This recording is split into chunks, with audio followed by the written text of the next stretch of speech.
Y ya. Perfecto. Muchas gracias. Pues buenas noches a todos, ya son las 8 y si quieren escanear este código,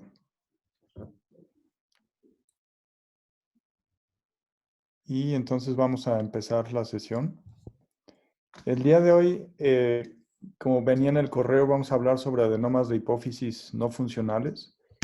En otras ocasiones no hemos grabado las sesiones, pero me comentaba el doctor Arriada que sería buena opción grabarlas e ir haciendo como un banco, ¿no?, sobre estos casos clínicos, y yo creo que es buena opción. Entonces, a partir de hoy la vamos a empezar a grabar, ¿no? Y el día de hoy, pues, vamos a presentar un caso y algunas imágenes de otros casos, pero el caso principal es del doctor Juan Luis Gómez Amador. Él fue el que lo operó recientemente el mes pasado. Y lo invitamos entonces para que nos comente ya en la última parte de la presentación sobre la parte quirúrgica, pero también invitamos a la doctora Irene González y a todo su grupo de neurooftalmología para hablar más detalladamente sobre el papel de la neurooftalmología en estos casos, y también a la doctora Portocarrero para ver la parte endocrinológica. Entonces vamos a empezar. Igual como en otras sesiones, si alguien quiere interrumpir para comentar algo o hacer alguna pregunta, pues adelante. Y vamos a empezar con este caso entonces. Es un paciente masculino de 55 años de edad, con antecedentes solamente politraumatismo sin mayores consecuencias, y su padecimiento actual con alteración de la función visual de manera progresiva, de 7 años de evolución, de predominio en el ojo izquierdo y con exacerbación desde hace un año. Niega cefalea, refiere caídas frecuentes por alteración visual y referido del Hospital de la Luz. De exploración neurológica mencionan consciente orientado, exploración oftalmológica. Esto es lo que viene en el expediente, más adelante vamos a hablar más en detalle sobre esto, pero hablan de agudeza visual del ojo derecho 20/20, Ishihara 6/8, igual del ojo derecho.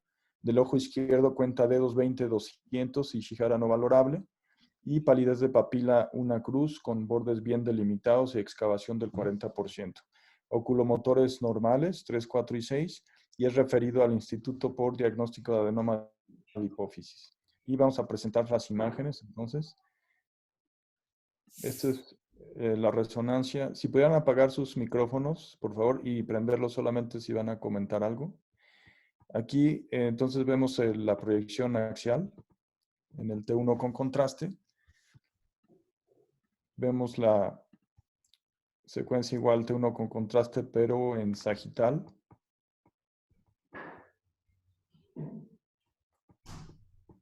Igual de neuroimagen, si alguien quiere comentar algo, y vamos a ir haciendo preguntas sobre el caso. Y en la parte, en la proyección coronal, aquí vemos la misma secuencia.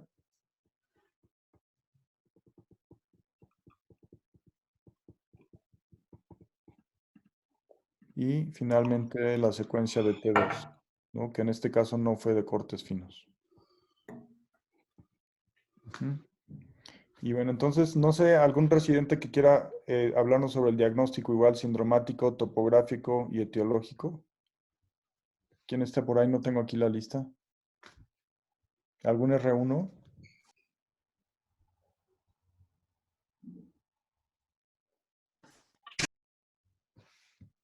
¿Sí? A ver, Rodolfo, ¿tú estás ahí, no, Rodolfo? Hola, sí, me escucho. Sí, sí se escucha, Rodolfo, adelante. Hola, buenas tardes. Pues, en sindromático podríamos mencionar un síndrome supraquiasmático por la afectación del quiasma óptico. Un síndrome quiasmático. ¿Y qué más? Síndrome cefalálgico. Un síndrome quiasmático, ¿cómo sería? Me regreso un poquito. Esto es lo que tenemos, esto es lo único que viene en la exploración de la historia clínica.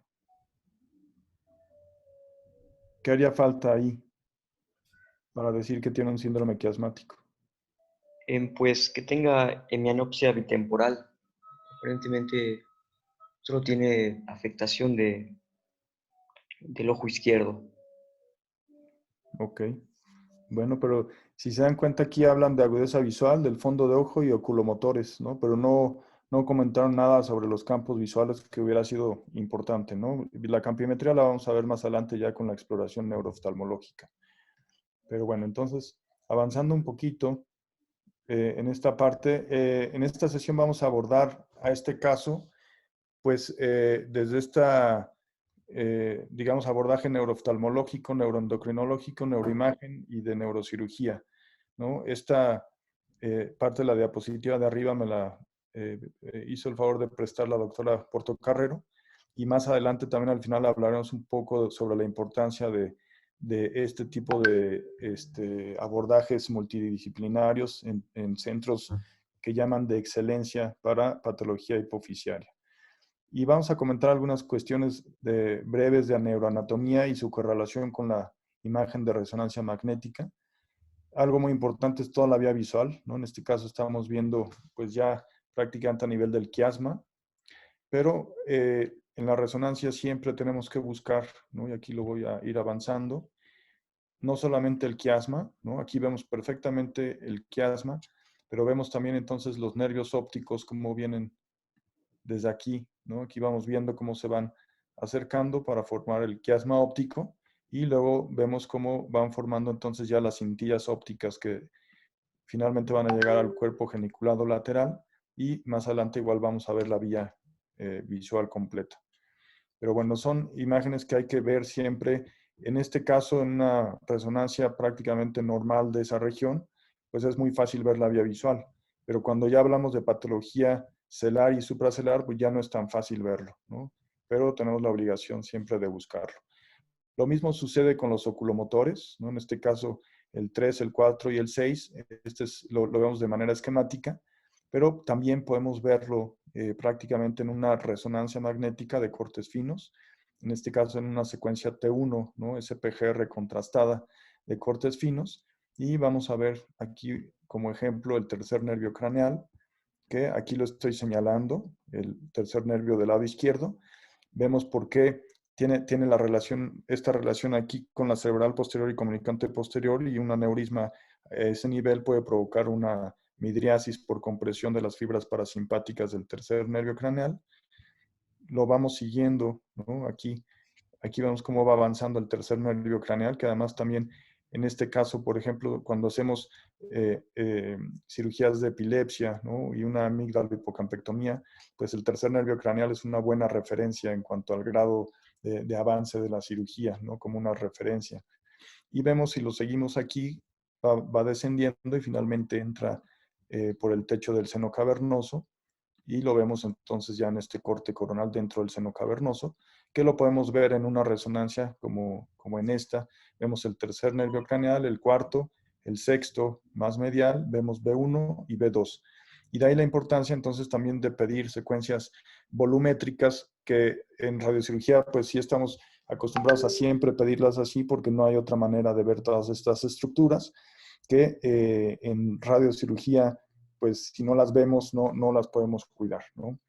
Pero bueno, enfocándonos a este caso clínico, les pediría que vieran la imagen y nos digan cuál es la clasificación de Hardy, ¿no? ¿Qué grado de Hardy tiene este paciente, ¿no? Este adenoma, ¿no? Entonces, viendo esa imagen,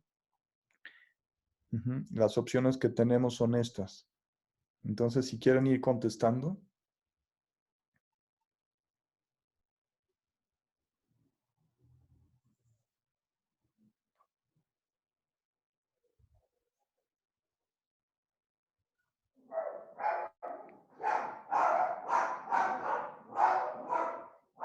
Ok, entonces ahí vemos más o menos 33% cada uno, ahí va cambiando. Pero vamos a verlo entonces con más detalle. Aquí la mayoría dice que es 3C. 3C parece que es la más frecuente. Vamos a ver aquí entonces, esta es la clasificación. ¿Algún R2 o R3 que quiera describirla?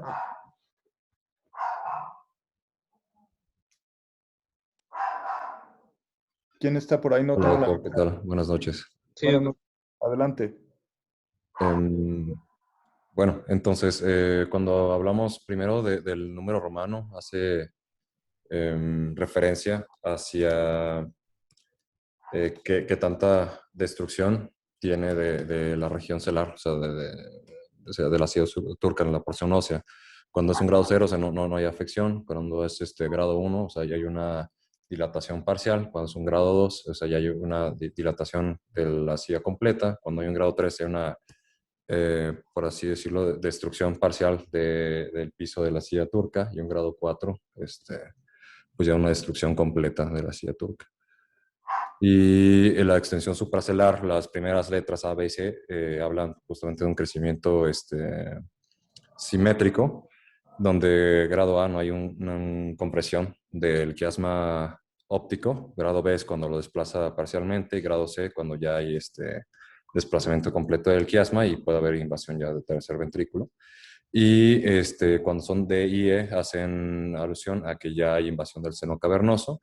Cuando es D es por arriba del quiasma óptico y cuando es E es por abajo del quiasma óptico. Ok, perfecto, muchas gracias.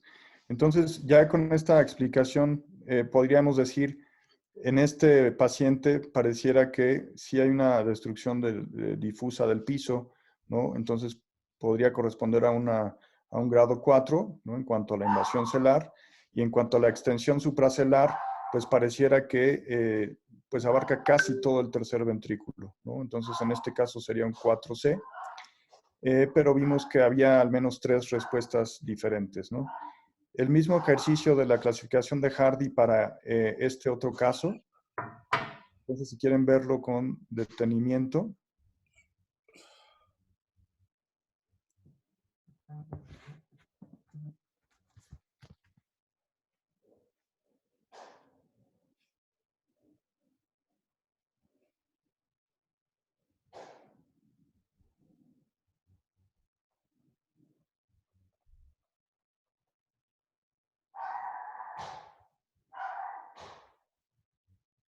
Ok, entonces vemos como en este caso hay 2 respuestas diferentes, 3E y 3D. La mayoría menciona que es 3E. Y viendo entonces aquí, pues sí pareciera efectivamente que es 3, ¿no? Pareciera como una destrucción puntiforme, ¿no? O parcial del piso de la silla turca. Y por otro lado, parece que sí tiene una extensión aberrante, ¿no? Hacia el seno cavernoso del lado izquierdo. Entonces parece ser 3E. Y este último caso, ¿no? El mismo ejercicio de la clasificación de Hardy. Entonces, si quieren verlo.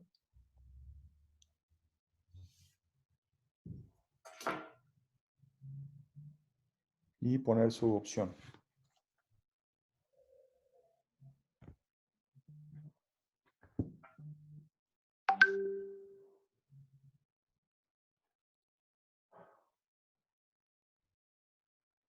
Ok, entonces aquí la gran mayoría pone 3D y algunos ponen que es 4B. Y viendo aquí, pues aquí a mí me pareció también una destrucción más difusa del piso y pareciera que llega pues al receso del tercer ventrículo, pero no ocupa todo el tercer ventrículo, por lo tanto sería un B, ¿no? Que fue una de las opciones que escogieron algunos, ¿no? Ahora, otra pregunta entonces después de ver esto es ¿cuál piensan que es el porcentaje de acuerdo interobservador de la extensión celar y supracelular en esta clasificación de Hardy?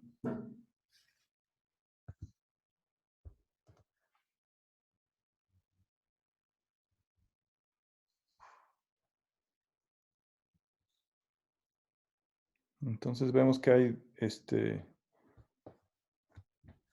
la mayoría piensa que es entre el 76 y 72% y algunos entre el 56 y 52%.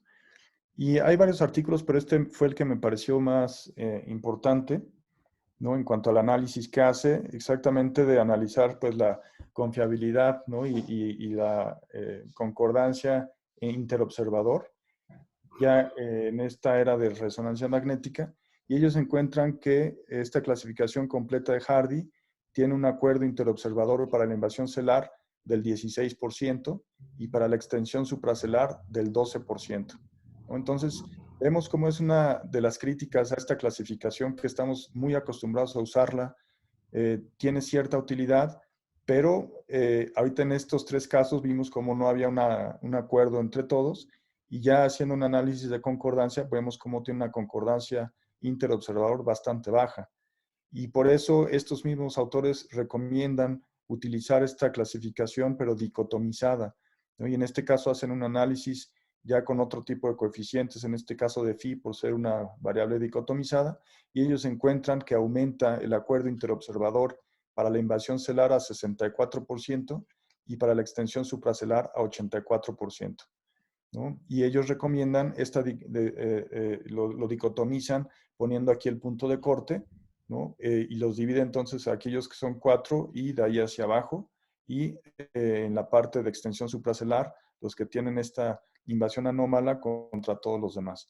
Y un poquito sobre la discusión al respecto, mencionan que además de que tiene una mayor concordancia interobservador, pareciera que pues aquí es en donde podría haber un cambio también incluso en el tipo de abordaje, ¿no? Ellos comentan que entre el 0, 1, 2 y 3, pues el abordaje es muy parecido y para el 4 pudiera ser diferente, aunque no necesariamente, y lo mismo en cuanto a la extensión supracelular, lo mismo A, B, C y D, pero cuando ya tiene una invasión anómala, ¿no? O aberrante, en este caso hacia el seno cavernoso, pues podría también cambiar la técnica quirúrgica.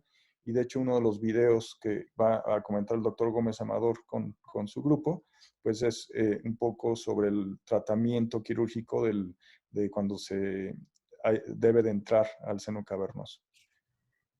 Si alguien quiere interrumpir y comentar algo, adelante, ¿no? Vamos a seguir con esta clasificación de GNOSP, que también es la otra que utilizamos casi de manera rutinaria.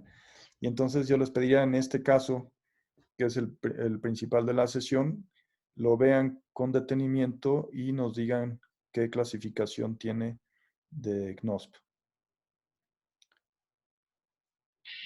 Perdón, doctor, ¿puede poner la imagen otra vez? Ah, gracias. Sí. Ahí la dejo un ratito y...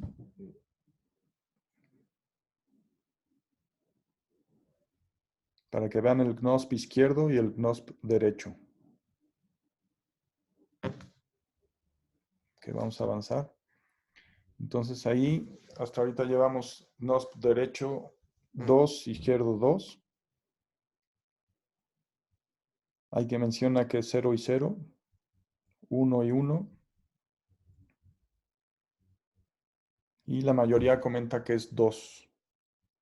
Entonces vamos a ver, igual esta es la clasificación de GNOSP. Esta es la resonancia del paciente. Aquí estoy poniendo yo estas líneas y a mí me parece que sí rebasa un poquito esta línea tangencial a la cara lateral de la carótida. Y yo lo califiqué como, a mí me parece un 3, tanto derecho como izquierdo. Pero sucede algo similar, no hay una concordancia interobservador del 100% y es una de las limitantes de las dos clasificaciones.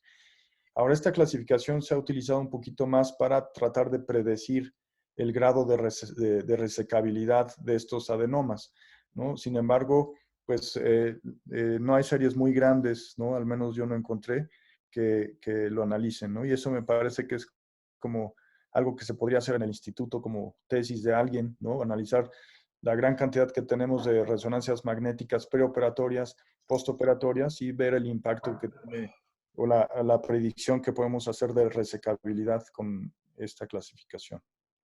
¿En qué consiste, perdón, Sergio, esta clasificación? Porque no la manejamos mucho nosotros. Ok, ¿alguien que la quiera comentar? Si me permite, doctor. Y adelante. Bueno, es una clasificación que se utiliza para predecir o intentar predecir el grado de invasión que tiene el adenoma al seno cavernoso, en específico la pared medial del seno cavernoso.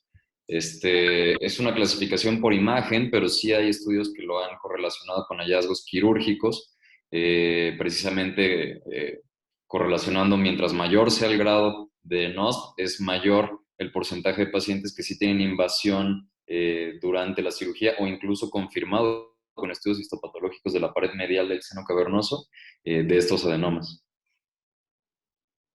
Muchas gracias, Gerardo. Y las, Que ra- Había las que agregar ahí, perdón, Sergio, que esa Sí. clasificación de NOS bueno, hay una propuesta de modificación, más bien ya está modificada, Ok. en donde el grado 3, ¿sí? Lo divide en A y B.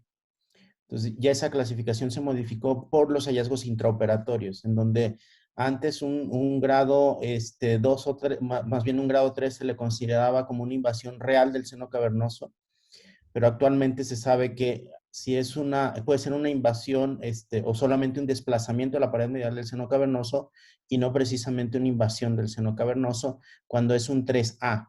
Cuando es un 3B significa que el compartimento anterior es el que está tomado y ese muy probablemente sí sea una invasión real del seno cavernoso. Entonces ya prácticamente esa clasificación se le agrega en el punto 3, A y B. Ok, y esa Sí, clasificación... buenas noches. Sí, adelante. Sí, Sí. creo que la doctora se refiere a lo que significa la línea, doctor. Entonces, lo que uno tiene que hacer es observar tanto la carótida, la carótida cavernosa como la supraclinoidea. Entonces, esos son los 4 puntos que nosotros podemos ver y que se encuentran precisamente en el lado medial, en la pared medial del seno cavernoso. Entonces, se tiene que trazar una línea utilizando como referencia estas 2 porciones de la carótida y va en relación 0 cuando el adenoma no rebasa esta línea, prácticamente esta línea tangente entre las 2 carótidas. Cuando el adenoma llega hasta la mitad de esta línea entre las 2 carótidas, se le da un grado 1. Cuando pasa esta línea entre las 2 carótidas, se les da un grado 2. Y cuando rebasa, precisamente como comenta el doctor, esta línea tangente entre las 2 carótidas, se le da un grado 3. Y cuando prácticamente envuelve estos segmentos de forma bilateral de la carótida, se le da un grado 4. Creo que, no sé si me expliqué en ese aspecto. Sí, muchas gracias, Sí, Sergio. gracias. Bueno, entonces digo, esto que comentan y lo que comenta el doctor Alcocer, pues es importante porque entonces habría que usar la clasificación de GNOS modificada y ponerla en todos los expedientes, ¿no? Eso habrá que hacerlo, ¿no? De ahora en adelante. Ahora, vamos a ver entonces ahora un poquito sobre la cuestión oftalmológica. Entonces, no sé si la doctora Irene González o Asiadet o alguien de su grupo quiera ir comentando sobre lo que ustedes nos reportan en la hoja de valoración neurooftalmológica. Sí, doctor. Bueno, este paciente fue valorado por neurooftalmología y en este tipo de pacientes es muy importante valorar la agudeza visual, pero tomar en cuenta que debemos considerar la agudeza visual mejor corregida. En este caso, tenemos que el ojo derecho tenía una agudeza visual de 20/40 y el ojo izquierdo de 20/400 y en ninguno de los dos mejoraba. Entonces, en cuanto a los reflejos pupilares, con ustedes, pues prácticamente nada más es ver si tienen alguna anisocoria. También la visión al color, nosotros la valoramos con la prueba de Ishihara y en el ojo derecho vemos que tiene 6 de 8 y ojo izquierdo 0 de 8. Esto es importante porque en alteraciones a nivel de nervio óptico, los colores que se afectan en nervio óptico serían el rojo-verde. Y bueno, aquí vemos que no hay limitaciones de los movimientos oculares. Ok, muchas gracias. Y esta es la siguiente parte. Y bueno, de esta parte nada más recalcar que es muy importante la presión intraocular, que prácticamente está normal en ambos ojos, de 12 milímetros de mercurio. Es importante la presión porque si tenemos una presión intraocular elevada puede generar daño a nivel del nervio óptico. Y recordar la presión intraocular normal, que es de 10 hasta 21 milímetros de mercurio. Ok, gracias. Y aquí. Y bueno, aquí el segmento anterior pues prácticamente está de características normales, un terigión en ambos ojos. Y en cuanto a la retina, bueno, el polo posterior tenemos una papila con una coloración amarillo-naranja, excavación del 40%, los bordes están conservados, la emergencia de vasos centrales y está de igual manera en los dos ojos. Esto nos habla de un buen pronóstico visual porque tenemos prácticamente una papila de características normales. Ok. Ujú. ¿Y aquí? Y bueno, aquí me gustaría comentar que en la fotografía inferior pueden apreciar una papila que está de características normales. Veanla, es una papila redonda que tiene una coloración amarillo-naranja. Los bordes están bien definidos y la emergencia de vasos es central y podemos apreciar toda bueno, desde que sale de la copa del disco óptico hacia la periferia, podemos ver todo el trayecto, que eso es importante.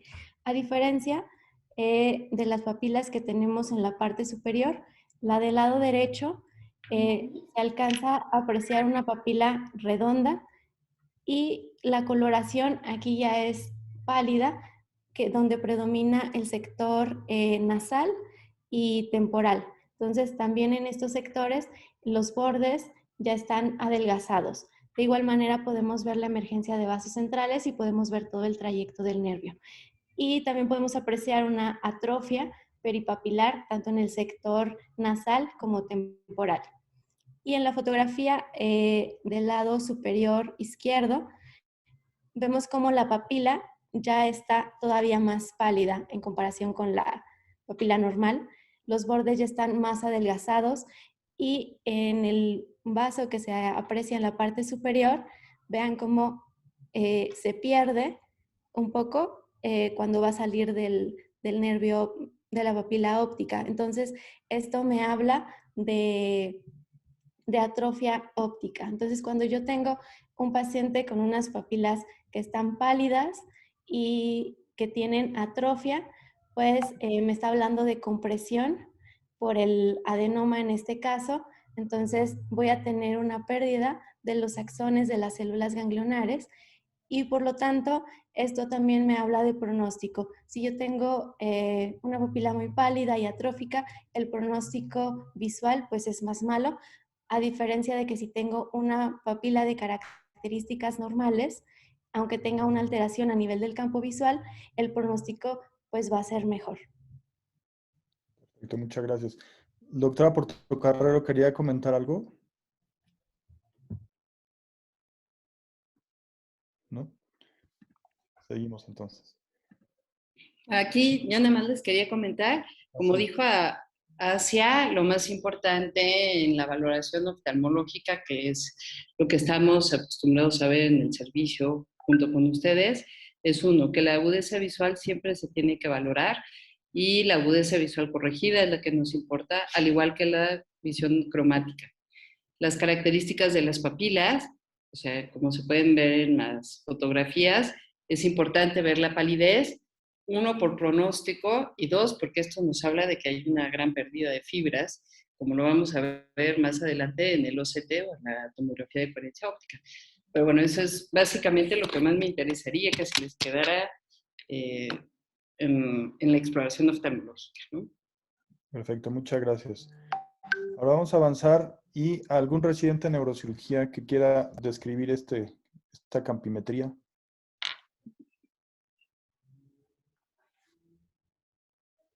¿Quién está por ahí? ¿Algún R3?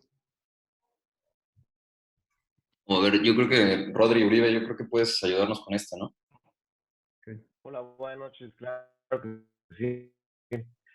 Bueno, sería el ejemplo casi idóneo para un síndrome quiasmático, que aquí lo que representa es tanto el halo rojo como el verde podemos ver el área funcional de los campos visuales del paciente.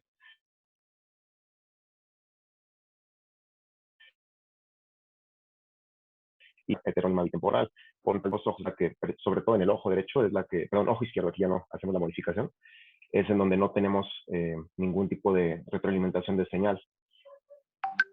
Ok, muchas gracias, Rodrigo. Más adelante vamos a pedir igual a la doctora Asiadet que nos comente un poquito más de cómo interpretar este estudio, pero avanzando un poquito más en este abordaje neurooftalmológico, ¿no? Este artículo está interesante porque menciona pues todo lo que debe de incluir esta evaluación, como nos comentan la doctora Irene González y Asiadet, en donde vemos que incluye pues los campos visuales, pero no solo los campos visuales. Sí, adelante. ¿No?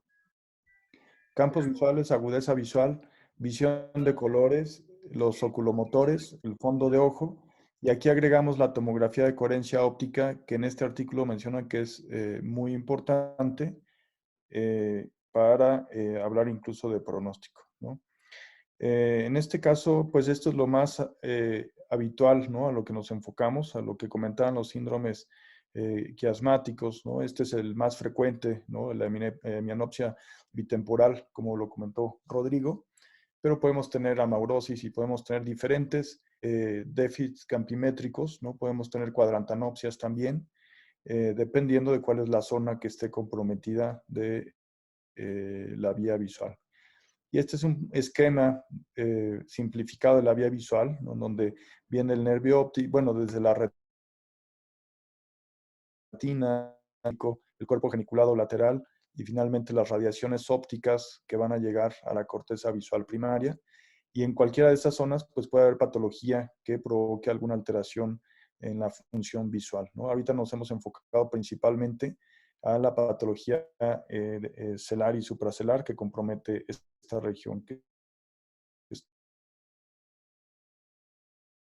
es lateral.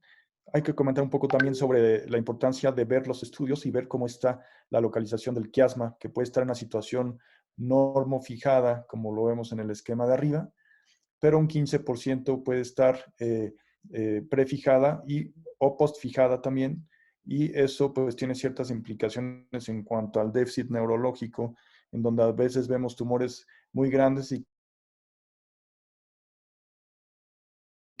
del quiasma óptico, ¿no?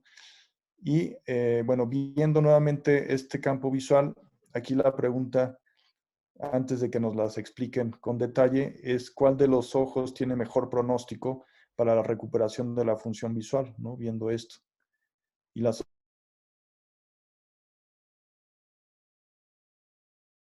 opciones que tenemos para establecer un pronóstico con este estudio. La mayoría está poniendo ojo derecho, 50%. Algunos ponen que ambos ojos por igual y algunos comentan que no se puede establecer un pronóstico. Y entonces vamos a avanzar y le pediríamos a la doctora Asiadet nuevamente si nos explica con más detalle esta campimetría, ¿no? Sí, doctor. Bueno, esta es una campimetría cinética. Entonces, este tipo de campimetrías nos representa la vía visual y podemos ver cómo hay unos anillos de color rojo y verde, que esto sería el campo visual normal, lo que debe de ver un paciente. Y tenemos dos líneas, una roja y una verde, que están delimitando algunas áreas. Entonces, para el ojo derecho, en la línea roja utilizamos un estímulo estándar de un tamaño especial, que son 43 grados, y para la línea verde es un estímulo más pequeño. Y si se dan cuenta, dentro de los 30 grados centrales tenemos unos puntos que son de color verde. Estos puntos son estímulos estáticos que cuando se le pusieron al paciente un estímulo luminoso, el paciente no lo percibía. Sin embargo, cuando el estímulo se pone en movimiento, el paciente lo percibe. Y esto pues sería un escotoma relativo. Entonces, por eso el área roja se extiende hacia el área temporal, porque tenemos en el ojo derecho un escotoma relativo temporal. A diferencia de lo que tenemos en el ojo izquierdo, que tenemos una hemianopsia temporal, pero en este caso sería absoluto. Entonces, en cuanto a pronóstico, pues sí, el ojo derecho tiene mejor pronóstico por este escotoma relativo. Entonces, en conjunto, pues tendríamos un síndrome quiasmático con mayor afección de ojo izquierdo por el escotoma absoluto en el sector temporal. Perfecto, muchas gracias, Asia.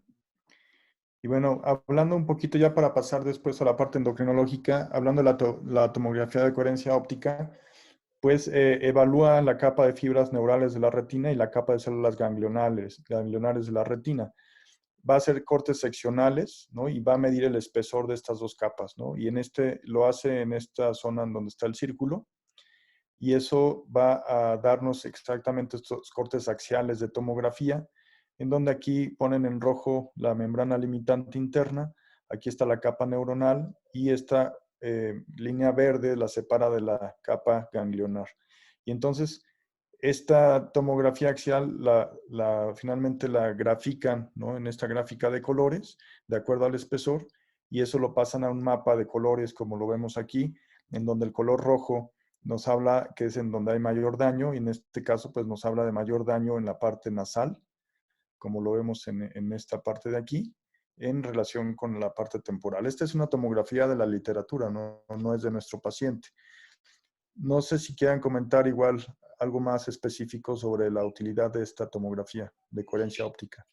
Sí, aquí hay que tener algo bien en cuenta. O sea, la tomografía de coherencia óptica nos va a servir, es como si nosotros hiciéramos un corte de la retina y hiciéramos una biopsia. Entonces vamos a ver la cantidad de fibras que se encuentran directamente en la zona que queremos valorar. Por consiguiente, nos va a hablar de manera estructural, a diferencia del campo visual, que nos habla de manera funcional cómo está mandándose la señal a toda la vía visual.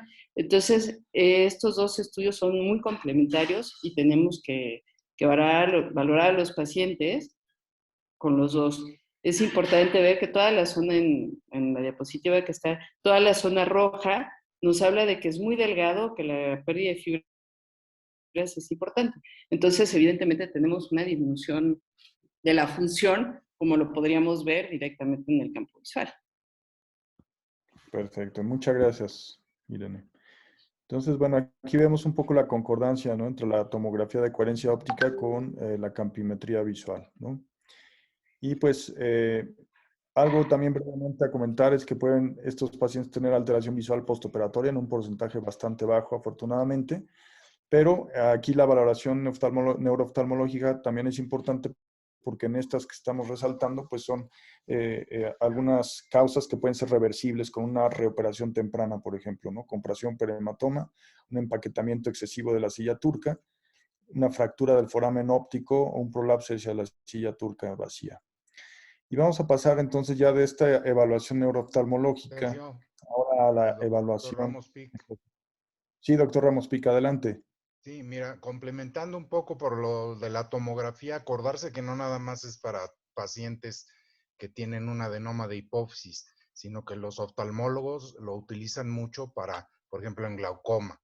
Y la otra prueba funcional que en mucho tiempo se estuvo haciendo en el instituto fueron los potenciales evocados visuales, pero enfocados a todo el trayecto de la vía óptica de la papila para atrás. Entonces, complementaba mucho también desde el punto funcional y era una pregunta que tengo ahorita para el grupo de neurooftalmología. ¿Qué tanto valor le debemos de dar a los potenciales? Porque durante muchos años se utilizaron como hasta para factor pronóstico y comparación pre y post operatoria. Claro, sí, Sí, gracias. hola doctor, buenas noches. Aquí es muy importante y yo creo que es un punto que tenemos que tener en cuenta. Los potenciales visuales nos van a hablar más de si hay conducción o no hay conducción, pero no sabemos qué tanta conducción hay. Ahora con estos nuevos aparatos o con esta nueva tecnología, que es la tomografía de coherencia óptica, sí nos podemos dar una cuenta o más específico acerca de la pérdida de fibras, ¿no? O sea, sí es muy simbólico, o se correlaciona mucho la agudeza visual con la pérdida de fibras a nivel en el OCT. Ahora ya no usamos tanto los potenciales, a menos que sea un paciente que queremos corroborar por manera legal o porque es un simulador o porque es un niño chiquito, qué tanto llega la información del ojo al cerebro, ¿no? O sea, qué tanto llega la información o qué tanto está la conducción. Pero es un estudio muy burdo, es un estudio muy tosco, y entonces con muy pocas fibras que estén alteradas van a salir anormales. No sé si queda más o menos claro. Sí nos orienta mucho para correlacionar si hay visión o no hay visión, pero no qué tanta visión o qué tanta calidad de visión. A diferencia de esto que sí nos puede orientar. Claro, pensar que todos estos estudios son complementarios a nuestra valoración clínica, que es la más importante, ¿no? Claro. Sí, muchas gracias, Irene. ¿Algún otro comentario, doctor Ramos Pic? No, exclusivamente eso. Muchas gracias. Entonces vamos a pasar ahora a la valoración preoperatoria, pero por parte de neuroendocrinología. Y pongo esta diapositiva ahí como base, pero no sé si la doctora Portocarrero o alguien de su grupo quiera comentar este abordaje preoperatorio. Buenas noches a todos, ¿sí se escucha? Sí se escucha, doctora. Muchas gracias por la Buenas. invitación. Efectivamente, como todos sabemos, este tipo de pacientes se deben de tratar en centros como en donde trabajamos. Específicamente se consideran que son centros de excelencia para tratar esta patología pituitaria. Parte de la situación de la evaluación hormonal completa tiene varios objetivos. Una de ellas es, como comenta en el primer renglón, evaluar si es un adenoma funcional o no funcional, específicamente porque sabemos que a algunos incluso se les puede dar la oportunidad de tratamiento médico, como sería el prolactinoma. Otro sería, ya considerando de que es funcional o no funcional, en algunos casos, cuando hay hiperprolactinemia leve, también sabemos que debemos de no solo hacer el nivel de prolactina basal, sino la situación de diluir los niveles de prolactina precisamente para descartar prolactinomas. También la evaluación del perfil hormonal completo es para ver si los demás ejes hipofisarios están normales para que pueda entrar a cirugía. Sabemos que un paciente si entra con déficit del corticotropo puede desarrollar insuficiencia suprarrenal durante la cirugía, y cuando entra con hipotiroidismo también el paciente se puede complicar. Alguna vez tuvimos un paciente, no sé si recuerda el doctor Ramos Pic, un paciente de mayor edad que ya se vio en retrospectiva que había entrado con ciertos rasgos de hipotiroidismo, y entonces el paciente evolucionó bastante bien, pero tenía una bradicardia posoperatoria bastante severa.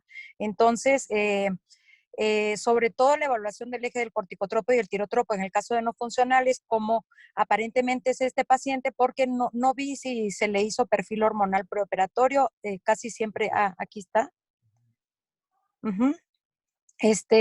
Entonces, si es un adenoma no funcional, con prolactina de 24, y como comentábamos, la sustitución preoperatoria de estos pacientes es muy importante para evitar complicaciones.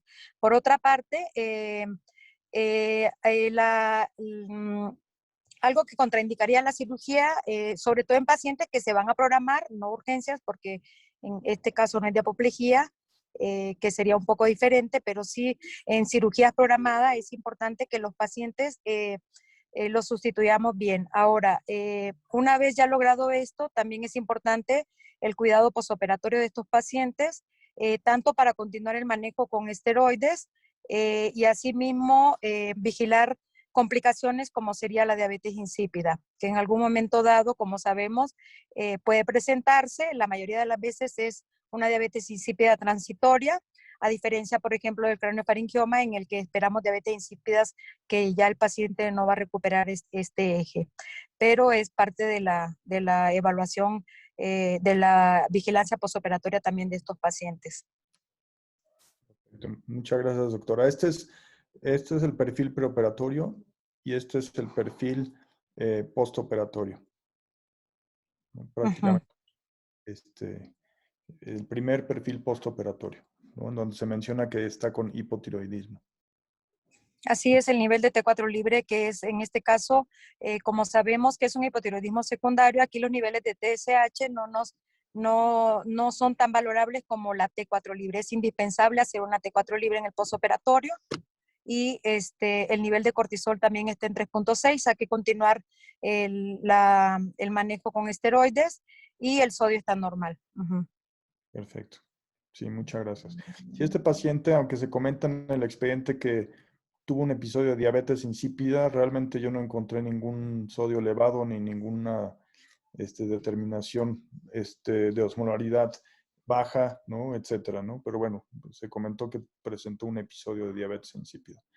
Muchas veces, muchas veces los pacientes pueden cursar con poliurias.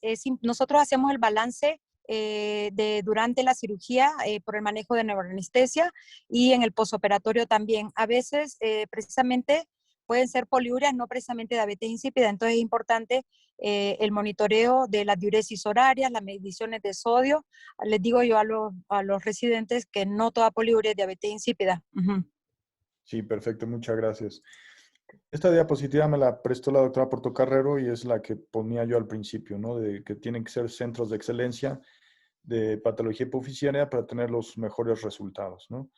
Y no sé si quiera, doctora, igual comentar algo sobre este trabajo. Sí, es una publicación que se hizo en el 2017 donde precisamente se consideran y se evaluaron una serie de centros en el que precisamente el resultado del manejo multidisciplinario, como es en el instituto para este tipo de pacientes, tienen los mejores resultados.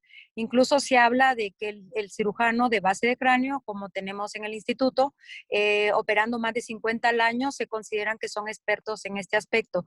Y se evaluó también pues bueno, ya como estaba comentando, que es mucho mejor el resultado postquirúrgico y el manejo multidisciplinario siempre va a ser mejor, ¿no? Que haya neuropatología, que haya neuroimagen, que haya neuroanestesia, y bueno, es importante, pues es agradable saber que trabajamos en un lugar como este donde prácticamente cumplimos todos los criterios. Perfecto, muchas gracias, doctora.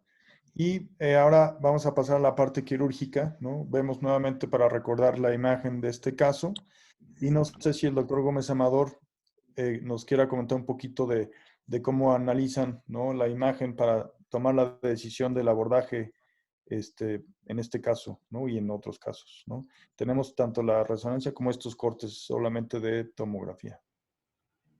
Sí, buenas noches a todos. Gracias, doctor Moreno, por esta excelente sesión. Después del abordaje multidisciplinario, que se toma la decisión de llevar al paciente a sala de operación para ser intervenido por un adenoma de hipófisis, el papel del neurocirujano es valorar la topografía y la extensión de la lesión tumoral. Antiguamente decíamos si se opera por un abordaje transcraneal o por un abordaje a través de la nariz. Y actualmente sabemos que los mejores resultados se obtienen cuando, en la medida de lo posible, la topografía del tumor permite un acceso a través de la nariz. Y la siguiente discusión era si era microscópico o endoscópico. Vamos a ver después en algunas diapositivas la evolución que hemos presentado en el instituto. Pero lo importante es, primero, que definamos, como bien comentó el doctor Moreno al principio, cuál es el grado de erosión que presenta la pared anterior y el piso de la silla turca. Esto nos define a nosotros qué tanto vamos a encontrar de tejido óseo en esa región. Muchas de las veces encontramos solamente una lámina papilácea de tejido óseo que puede ser incluso retirada con un disector. Lo importante es que sepamos nosotros, número uno, que no tenemos una patología asociada como puede ser una sinusitis o la presencia de un aneurisma intracraneano. Y eso en la tomografía con angiotomografía. Y en la resonancia magnética, valorar las características físicas de la lesión. Sabemos nosotros en forma empírica que los tumores que se presentan hiperintensos en la secuencia T2 de la resonancia magnética habitualmente son tumores muy suaves. Y vamos a hablar un poco también de las características físicas de la lesión. Por otra parte, la extensión dorsal del tumor en muchas de las ocasiones sí nos cambia a nosotros el abordaje quirúrgico. Y no nos limitamos solamente a la apertura de la pared anterior y el piso de la silla turca, sino que extendemos la disección hacia la región del tubérculo celular con la finalidad de poder modificar el ángulo de ataque hacia la lesión. Creo que considerando esas análisis en el periodo preoperatorio, podemos establecer nosotros cuál va a ser la mejor ruta de abordaje. Y entonces, volviendo al punto original, si decíamos si era microscópico o endoscópico, ahora hablamos de técnicas endoscópicas y no solamente de un acceso endoscópico, sino de toda una serie de técnicas que se pueden emplear para el tratamiento de la lesión. La identificación de la glándula pituitaria en las secuencias contrastadas de resonancia magnética es indispensable. Muchas de las ocasiones observamos que la glándula ha sido desplazada en sentido caudal y se ve solamente como una delgada línea que capta intensamente el medio de contraste y que corresponde a los remanentes del tejido glandular. Eso también es una característica importante. Estamos hablando de tumores no productores que desgraciadamente en nuestra población llegan a tener un tamaño muy importante. Entonces, sí tenemos que hacer la correlación con el equipo de oftalmología, la valoración endocrinológica que nos hace la doctora Portocarrero y su equipo, para meter al paciente en las mejores condiciones al quirófano. Y por otra parte, anticipar también, en estos casos, cuando podemos tener como factible la presencia de una fístula de líquido cefalorraquídeo. También para preparar el abordaje de acuerdo a esa situación, ¿no? Perfecto. Muchas gracias. La cirugía se hizo el 20 de abril. Mencionan un abordaje transnasal endoscópico, una lesión tumoral fácilmente aspirable, color grisácea, morada, granular, la cual se reseca al 100%. ¿Podría hacer un comentario extra a lo que muy bien comentó el doctor Gómez Amador? Sí, adelante. Lo primero que tenemos que, yo creo que dentro de las cosas fundamentales al momento de tratar un adenoma hipoficiario es saber la característica del tumor. El tumor es un tumor benigno. Entonces, por tal motivo, nosotros debemos de valorar y tener un buen equilibrio en cuál es el tipo de abordaje y qué alcance vamos a tener con la posible resección que vamos a establecer en este paciente. ¿Por qué? Porque tenemos que hablar sobre todo de algo que se llama resección máxima segura. Y que nunca debemos de olvidar que el principal objetivo de una cirugía, de una adenoma hipófisis, es descomprimir la vía visual. Digo, específicamente en lesiones no funcionales. En lesiones funcionales, por supuesto, el objetivo va a ser resecar lo máximo de tumor para tratar de obtener lo que se llama una remisión de la lesión. Entonces, al establecer eso, nosotros entonces sí ya tenemos que plantear un plan quirúrgico. ¿Por qué? Porque, por ejemplo, si nos enfrentamos a una lesión que tiene un compromiso total del seno cavernoso y es un adenoma no funcional, el querer hacer más va a hacer que la morbilidad de este paciente empeore. Y otra cosa que debemos de tener siempre en cuenta, tomando en cuenta el concepto que habló la doctora Portocarrero de un centro de alta especialidad de adenomas y hipófisis, es que aparte de que nosotros brindemos una resección total, también debemos de brindar una funcionalidad adecuada. Hoy el alcance total no nada más es alcanzar una resección total, sino tratar de mantener los ejes hormonales, porque también se le considera parte de una morbilidad en un paciente con un adenoma hipoficiario. Entonces yo quisiera como dejar muy puntual esto, que no debemos de olvidar que esta es una lesión benigna, que no es un tumor maligno y que por tal siempre nuestro objetivo va a ser hacer una resección máxima segura sin tratar de aumentar la morbilidad que conlleva un procedimiento quirúrgico muy agresivo que le deje secuelas importantes a los pacientes. Gracias. Perfecto, gracias, Víctor. Sergio, antes de que pasen al proceso de los videos, sí. Debemos de recordar que el instituto, y aprovechando que esta ha sido una sesión donde se invitó a otros servicios como neurooftalmología, y definitivamente debió haberse invitado a quien inició la cirugía nasal de estas lesiones, no solamente los adenomas, sino los nasoangioferiomas y eso, que es el servicio de neurotología. En la historia del instituto siempre ha habido una marcha mano a mano entre el neurocirujano y los neurotólogos para poder realizar estos accesos de la base de cráneo ahora. Entonces creo yo que sí fue una omisión terrible no haber invitado al doctor Vega, a la doctora Vales o al doctor Hernández, que son gente que nos ha acompañado muchos años en el trabajo de estas patologías.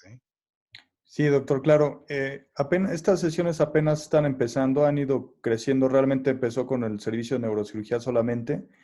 El plan es tener una sola sesión puramente quirúrgica, ¿no? En donde, por supuesto, estarán invitados ellos y participarán de manera activa para hablar sobre el abordaje y la reconstrucción, ¿no? Ahorita, pues realmente esta parte quirúrgica fue en los últimos 10 minutos.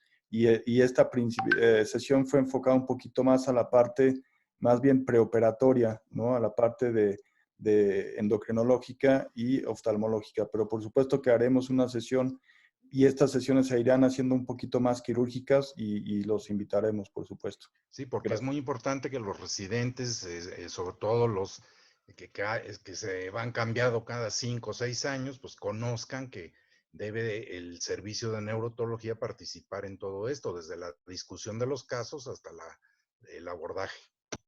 Sí, gracias, doctor. Estos son 3 videos del doctor Gómez Amador y de su grupo. No sé si quieran describirlos.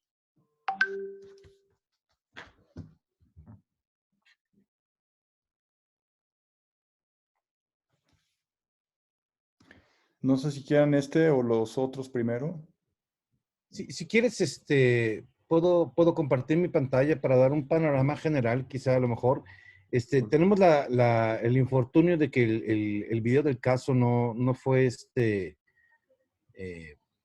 grabado en el sistema, pero si Sí. me permites compartir pantalla para conceptualizar algunos puntos, ¿no? Ahí ya Un puede. segundo, por favor. Creo que sí. Sí puede compartir, doctor. Gracias. Cuando hablamos de adenomas de hipófisis, sabemos nosotros que existen diferentes técnicas. Ha habido muchos avances, la introducción de la microcirugía, el abordaje epidural, cirugía de base de cráneo, asistencia endoscópica, y definitivamente el advenimiento con la Escuela de Capabianca de un concepto como tal de cirugía de base de cráneo endoscópica, abre todo un panorama para el tratamiento de patologías por esta región. Ya se comentó en muchas ocasiones que la Escuela de Pittsburgh es fundamental en el desarrollo de conceptos anatómicos novedosos que no entendíamos previamente, la introducción de otras técnicas como puerto endoscópico, y como bien comenta el doctor Ramos Peak, quien fue el primero que empleó técnicas endoscópicas en el instituto para el tratamiento de adenomas de hipófisis, aunque el doctor Alfredo Gómez Aviña era ya experto en la utilización de técnicas transeptos esfenoidales microscópicas para el tratamiento de los adenomas, fue el doctor Ramos Peak quien inicia estas técnicas hace muchos años, una serie de pacientes con resultados muy satisfactorios. El doctor Alfredo Gómez Aviña también empleó estas técnicas, un servidor, Juan Bargés, Víctor Alcocer, Ulises García, y obviamente de la mano del equipo de otoneurología que ha permitido el desarrollo de estas técnicas para el tratamiento de estas lesiones. El trabajo de laboratorio es indispensable y creo que es algo en lo que tenemos una gran oportunidad de desarrollo en un futuro para poder familiarizarnos con estas técnicas y poder entender qué es lo que podemos hacer en un adenoma de hipófisis. En esta diapositiva les quiero enseñar que no se trata solamente de abrir la pared anterior y el piso de la silla y realizar la exéresis del tumor. Existen diferencias en las técnicas que vamos a denominar celares y extracelares, como resecciones parainfundibulares, que no es el tema actual porque se emplean en pacientes con acromegalia, resecciones transglandulares, también como en el caso de enfermedad de Cushing, resecciones extraglandulares y los accesos transcelares laterales a través de la pared medial del seno cavernoso o un acceso al seno cavernoso transcelar lateral, que es una técnica que describimos en el instituto, o un acceso transtriángulo motor para algunos casos muy particulares con extensión desde el punto de vista cisternal. Los abordajes extracelares los tenemos como el transcavernoso lateral a través de un abordaje transpterigoideo y las extensiones en el plano coronal que habíamos comentado que nos pueden ayudar para modificar el ángulo de entrada, que pueden ser un acceso transtubercular o transtubercular transplano esfenoidal, y por último los accesos transmaxilares contralaterales para algunas lesiones muy exquisitas en el seno cavernoso. Otro tipo de accesos que se pueden complementar la resección de un adenoma de hipófisis y que afortunadamente es en el menos de los casos, son los accesos dorsales, como el transfrontal transventricular, que también es una aportación del instituto, el abordaje interhemisférico anterior o el transquelloso, y los abordajes laterales, como puede ser el terional y sus variantes, con subfrontal, transilviano, un abordaje epidural de Dolench o un transcavernoso dorsal. Lo importante es que acomodemos la patología a la topografía de la lesión tumoral y que tengamos un profundo conocimiento anatómico en cursos que se pueden efectuar incluso aquí en México.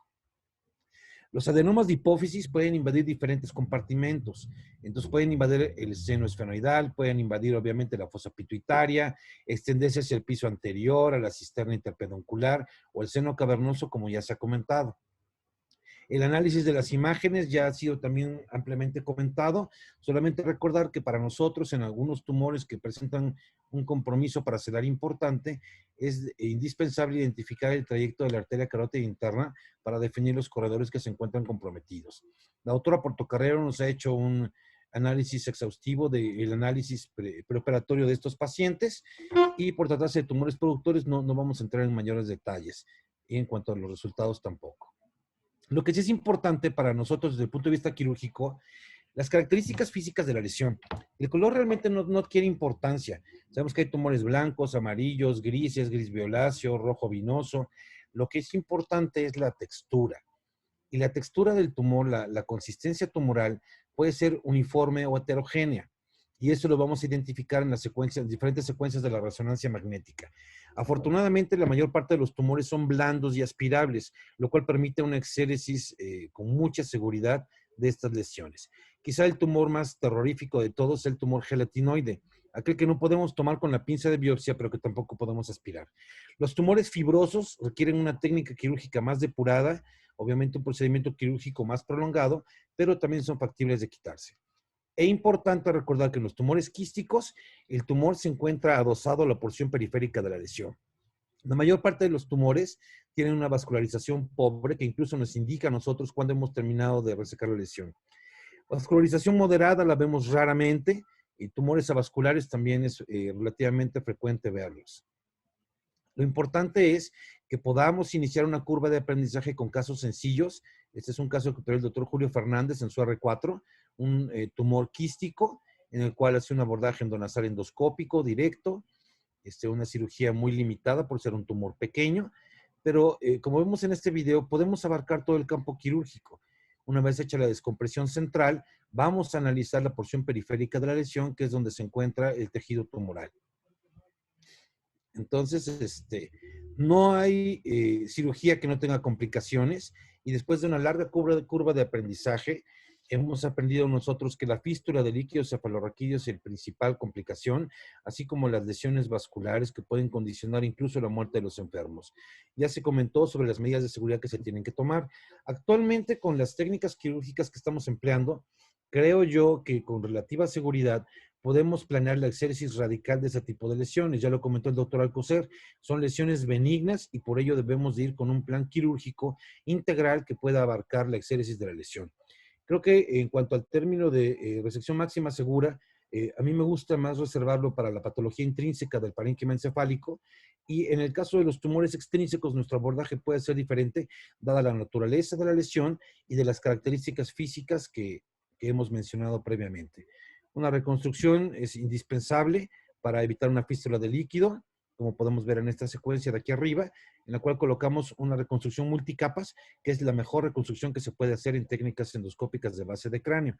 En la región celar ocupamos esta reconstrucción con un colgajonazo septal en aquellos casos que presentan fístula transoperatoria.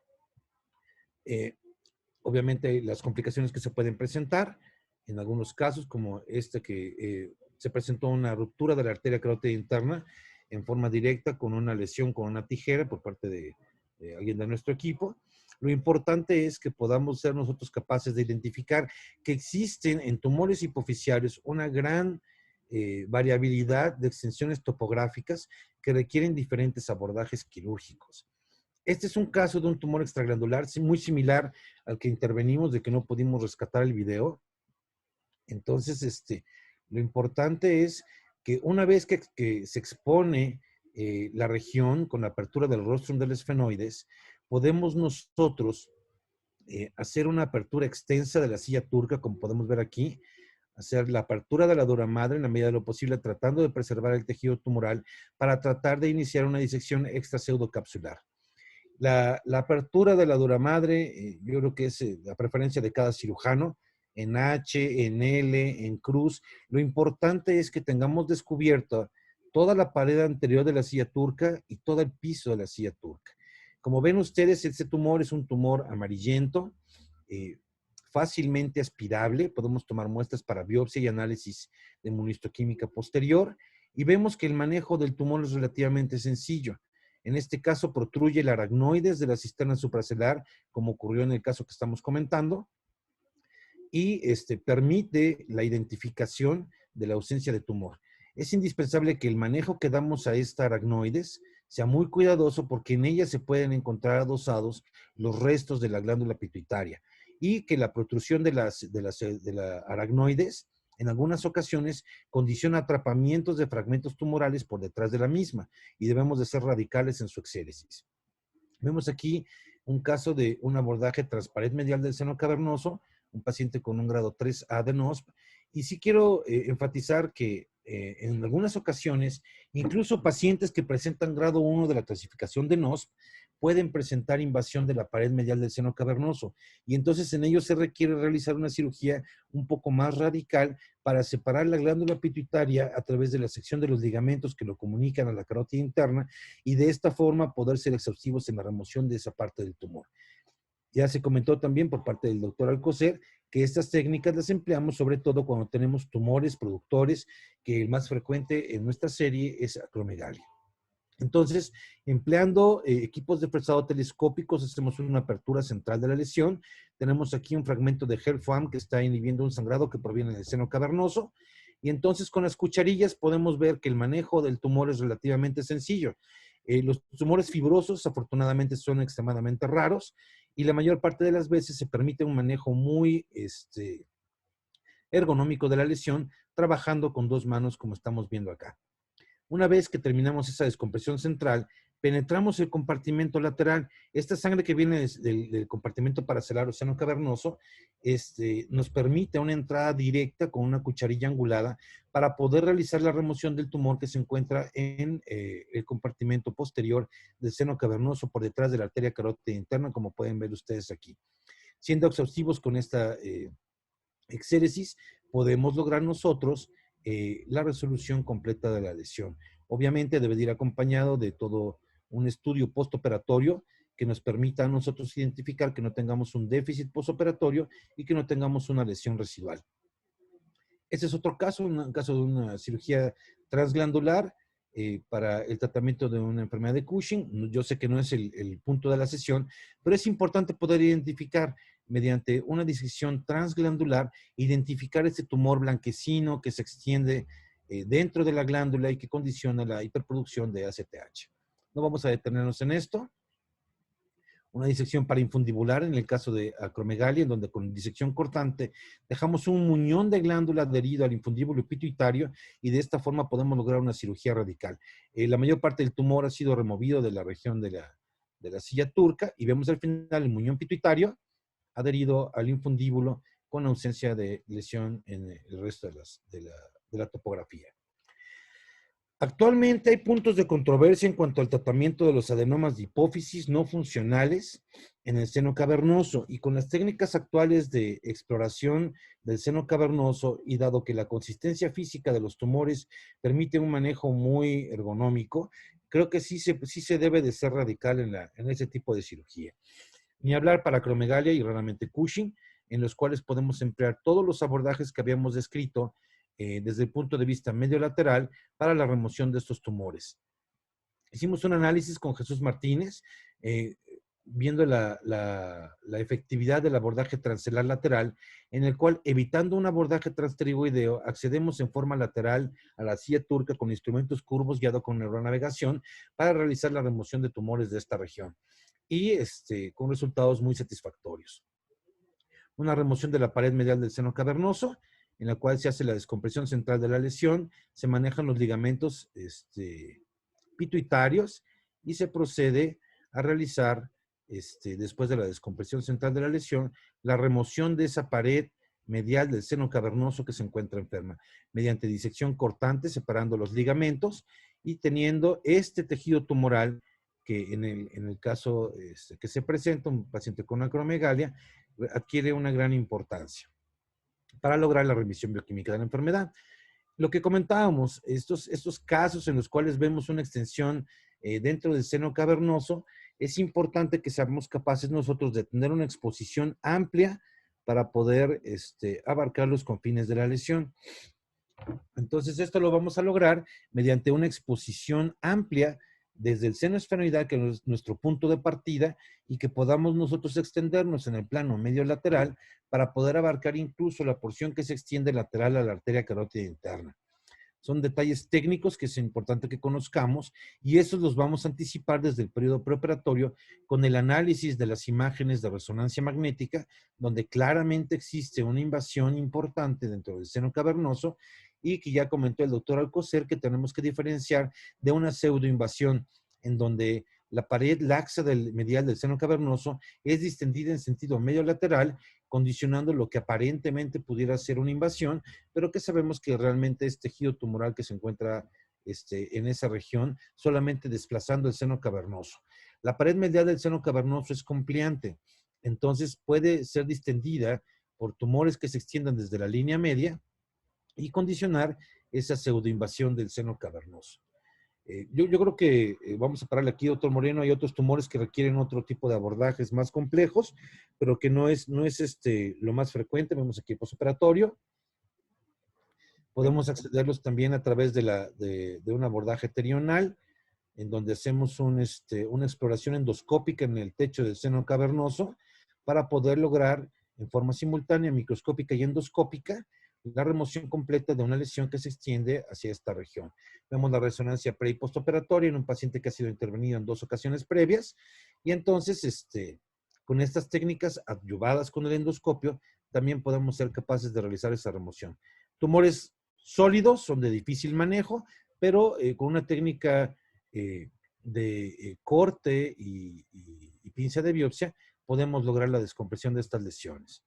Casos que tienen algo de extensión dorsal más importante, abordajes contralaterales, pre- y postoperatorio de un transalar transcavernoso bilateral. Y esta diapositiva es muy importante. ¿Cuándo empleamos estos abordajes extendidos? Los empleamos cuando tenemos lesiones que se extienden hasta el techo del tercer ventrículo con un abordaje transtubercular, al agujero de Monro con un transtubercular transplano esfenoidal, o en aquellos casos de tumores gigantes que tienen compromiso dentro del sistema ventricular, empleamos un abordaje combinado transelar con cualquiera de sus variantes y un abordaje transfrontal transventricular. Entonces, en esa técnica se olvidó que nos iba a hacer el favor de presentar el doctor Moreno. Hacemos un abordaje endoscópico transtubercular transplano esfenoidal. Y aquí sí debo de pedirles una disculpa porque iniciamos la cirugía con un abordaje transelar convencional y durante el transoperatorio decidimos extender el abordaje con la finalidad de poder alcanzar esa porción dorsal del tumor. Entonces, volvemos al punto básico. Aquí exponemos el tubérculo celular y el plano esfenoidal para poder extender el abordaje y lograr la resección de la lesión tumoral. El tumor como tal, pues realmente en la mayor parte de los casos no ofrece mucha dificultad por las características físicas que estamos observando aquí. Un tumor relativamente blando, de fácil manejo, moderadamente vascular, que no ofrece mayor dificultad, ¿no? La tomografía postoperatoria inmediata con el exéresis completa de la lesión. Algunos otros casos pre- y postoperatorio, en donde podemos observar cómo se puede lograr con estas técnicas una descompresión adecuada de las lesiones. La técnica combinada de un abordaje transfrontal transventricular la diseñamos con el doctor Alfredo Miranda del Pozo en el instituto en 2009. La empezamos a implementar con la técnica de Endoport. ¿Y para qué nos sirve? Para tratar lesiones de gran tamaño, fraccionando el tumor en diferentes compartimentos. Un compartimento transelar, un compartimento transcavernoso bilateral, un acceso transtriángulo olomotor y un acceso transfrontal transventricular. Vemos algunas secuencias de la cirugía que vamos a obviar, pero lo importante es que entonces nosotros podemos ir mapeando en diferentes secuencias de la cirugía cómo vamos accediendo al tumor, tanto por el abordaje inferior como por el abordaje superior, reservado para casos muy, muy particulares como este que estamos viendo aquí, o estos 3 casos en los cuales, a pesar de ser exhaustivos en la disección, podemos ver incluso residuales tumorales en algunos de estos pacientes, que tenemos que darle un manejo muy particular a esas lesiones. Abordajes transcraneales para casos muy, muy reservados, que creo que también se salen del objetivo de esta sesión, ¿no? Muchas gracias, doctor Moreno. Sí, muchas gracias. Voy a compartir la pantalla para terminar la presentación. Denme un segundito.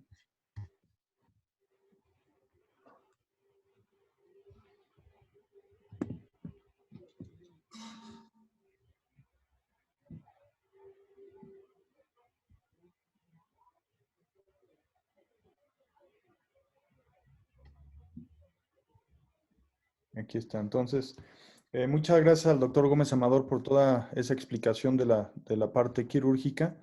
Esta es la tomografía postoperatoria,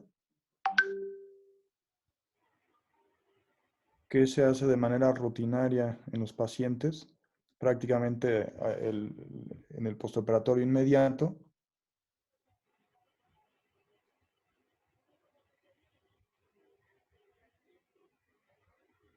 Y que principalmente sirve para ver que no haya hematoma, que no haya alguna complicación, más que para ver el grado de resección. Para eso necesitaríamos ver una resonancia magnética. El reporte de patología pues fue un tumor neuroendocrino de tipo adenoma de hipófisis con patrón histológico de tipo papilar, con coágulos o focos de hemorragia reciente. Esta es la clasificación más reciente, ¿no?, de los adenomas de hipófisis, que se basa más por el linaje celular del cual se originan. Y bueno, ya para terminar, vamos a comentar algunos comentarios muy puntuales sobre la radiocirugía. Y en este caso le ofrecerían tratamiento con radiación ionizante y las opciones radioterapia estereotáctica fraccionada, radiocirugía hipofraccionada, radiocirugía en dosis única, no lo radiaría. Y este es para el doctor Gómez Amador, odio las radiaciones. Entonces ahí las opciones. No, es algo excelente. Entonces, la mayoría comenta que no lo radiaría y unos pocos radiocirugía en dosis única. Bueno, la mayoría no lo radiaría, ¿no? Yo coincido en decir, ahorita creo que con una tomografía postoperatoria inmediata yo no podría decidir si realmente se debe de radiar o no se debe de radiar. Creo que tenemos poca información todavía. Y la siguiente pregunta, bueno, si sí lo vamos a radiar, ¿cuánto es el tiempo mínimo que debemos de esperar antes de radiar a un paciente? Las opciones son 15 días, un mes, 2 meses, 3 meses o 6 meses.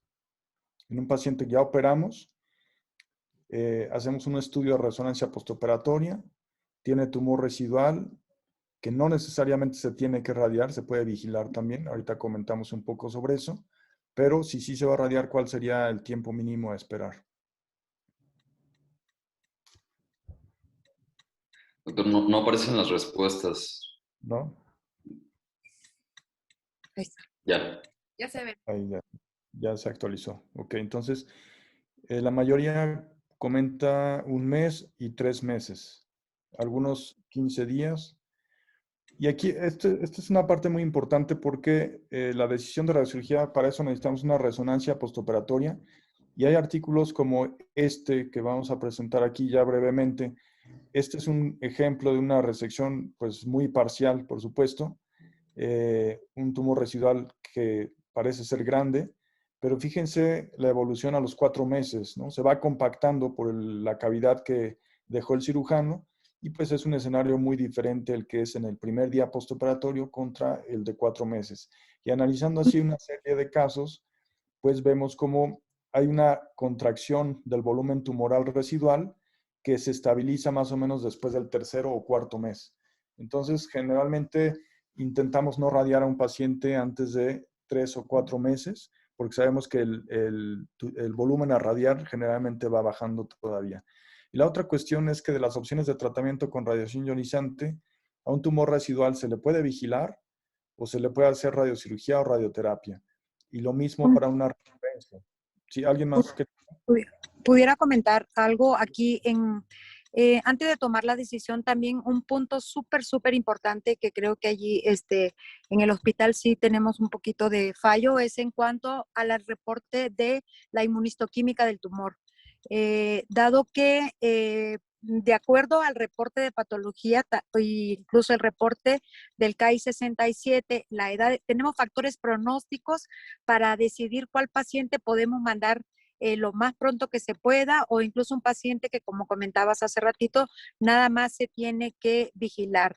La edad del paciente y la presentación es una cosa importante. Sabemos que gente joven, menor de 30 años, que en algún momento dado, incluso por imagen de resonancia magnética, el no sea de los mayores, ya estamos hablando de un tipo de tumor pues invasivo, ¿no? Si patología nos reportara por lo menos el Ki-67 y la inmunistoquímica por hormona, ya estaríamos un poco más avanzados. Sabemos que ahorita la clasificación por linaje celular anteriormente es parte de lo que nos llevaría a radiar. Entonces, edad, tamaño de tumor, invasión al seno cavernoso, Ki-67, son varias palomitas que se tendría que considerar para ver si ese remanente nada más lo vigilamos o nada más, o lo mandamos a radiar lo más pronto que se pueda. Uh-huh. Perfecto, sí, doctora. Sí, Doctor Moreno. exacto. El mensaje es que, sí, adelante. No, completamente de acuerdo con el comentario de la doctora Portocarrero. Creo que una parte fundamental del tratamiento integral de los adenomas de hipófisis implica precisamente el diagnóstico histopatológico. Entonces, bueno, no histopatológico, sino ya molecular, inmunohistoquímico, para poder establecer pronóstico. Y eso, desgraciadamente, no lo tenemos en la institución. Seguramente en un futuro podremos contar con esas técnicas que permita precisamente al equipo de neuroendocrinología poder tomar una decisión con un paciente ante la presencia de un tumor residual o una recidiva tumoral. Perfecto. Sí, muchas gracias. Y ya, entonces ya para terminar, simplemente recordar, si el paciente se va a radiar y se va a usar un anillo de estereotaxia, el anillo de estereotaxia idealmente debe de ir paralelo a la vía visual, ¿no? Normalmente el anillo de estereotaxia para una radiocirugía convencional la ponemos más o menos paralelo al plano de Frankfurt, que es el que vemos ahí. Y la razón de ser del plano de Frankfurt es porque sabemos que es el plano horizontal de acuerdo a la posición anatómica. Entonces, así es como estamos acostumbrados a poner el anillo de estereotaxia para cualquier radiocirugía, pero cuando vamos a hacer una radiocirugía de un adenoma de hipófisis, lo ideal es que veamos en un solo corte toda la vía visual, como lo vemos en este caso, y para verlo en toda la vía visual, lo ideal es poner el anillo de estereotaxia en esta forma, ¿no? Es diferente al plano de Frankfurt y entonces utilizamos más bien la parte superior del pabellón auricular como el límite posterior dorsal, y esa es la forma de poner el anillo de estereotaxia para terminar. Y bueno, no sé si alguien quiera comentar algo más sobre este tema, y si no, pues es algo que habíamos pasado ya esta sesión a cada 15 días, pero algunos residentes comentaban que si lo podíamos retomar para cada semana, y entonces les pregunto si prefieren una vez a la semana o una vez cada 2 semanas. Bueno, ahí la mayoría, pues todos ponen una vez a la semana, y bueno, entonces así lo haremos, y mañana viernes entonces les mandaré un correo con el siguiente tema, con algunos artículos para que los lean antes de la sesión. Y pues ya iremos avanzando en diferentes temas, ¿no? Algunos temas serán menos quirúrgicos, algunos serán un enfoque 100% quirúrgico, pero bueno, realmente hay muchísimos temas para abordar, ¿no? ¿Algún comentario sobre el caso? Sergio, a mí sí me gustaría dar un comentario final. Claro. Aquí como para recalcar que tanto la doctora Portocarrero como lo que comentó el doctor Ramos Pic, que estos pacientes se tienen que ver de manera multidisciplinaria, porque nosotros les ayudamos mucho tanto en el pronóstico como en el seguimiento, como en el diagnóstico. Entonces, por ejemplo, en estos pacientes después de la cirugía, es necesario que nosotros los veamos como 2 meses después porque vamos a ver un cambio importante y posteriormente empezarlos a ver cada 6 meses o cada 4 meses, ya que muchas veces la primera manifestación de crecimiento o de recidiva va a ser por medio de los campos visuales. Entonces, antes de un daño en la resonancia, pues vemos los cambios en la campimetría, ¿no? Entonces, sí es importante que los pacientes sean valorados postquirúrgicamente con nosotros y que se siga un seguimiento estrecho y como lo hacemos en el hospital, tenemos pacientes que llevan varios años en seguimiento y es importante que sea complementario de estas valoraciones. Perfecto. Muchas gracias por la invitación. No, al contrario, muchas gracias a Irene González, a la doctora Portocarrero, al doctor Ramos Pic, ¿no? Y a todos los adscritos, al doctor Gómez. Y bueno, están invitados para el próximo jueves entonces. Muchas gracias a todos y buenas noches. Muchas gracias. Gracias, Hasta luego. buenas Buenas noches. noches. Felicidades, doctor Moreno. Excelente Gracias, sesión. buenas noches. Gracias. Buenas noches a todos. Muchísimas gracias, buenas noches. Buenas noches.